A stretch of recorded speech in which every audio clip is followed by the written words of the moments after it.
ప్రభుత్వ ఉద్యోగులకు ఒక పెద్ద షాకింగ్ న్యూస్. ఏంటయ్యా అంటే 2026 ఏపీ సర్వీసెస్ పెన్షన్ నిబంధనల ముసాయిదా ఒకటి తయారు చేసి దీని మీద మీ అభిప్రాయాలు చెప్పమని చెప్పింది.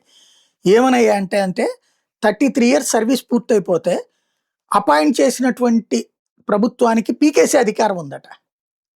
ఇట్లాగా ఉద్యోగికి నియమ ఇక పూర్తి పింఛన్ ప్రయోజనాలు అయితే ఇస్తారట.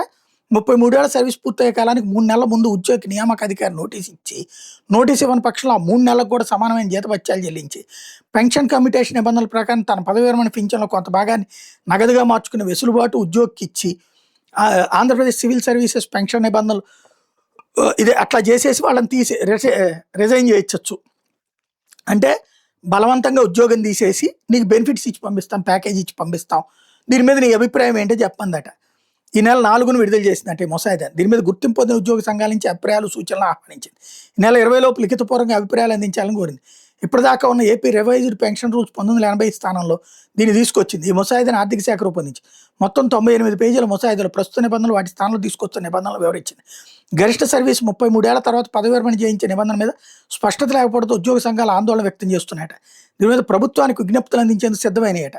పింఛన్ కోసం ఉద్యోగులు కనీసం 10 ఏళ్లు, గరిష్టంగా 33 ఏళ్లు సర్వీస్ చేయాల్సి ఉంటుంది. ఈ నిబంధన ప్రకారం చివరి వేతనంలో 50% పెన్షన్గా వస్తుంది. 20 ఏళ్ల తర్వాత స్వచ్ఛత పదవి విరమణ చేయొచ్చు.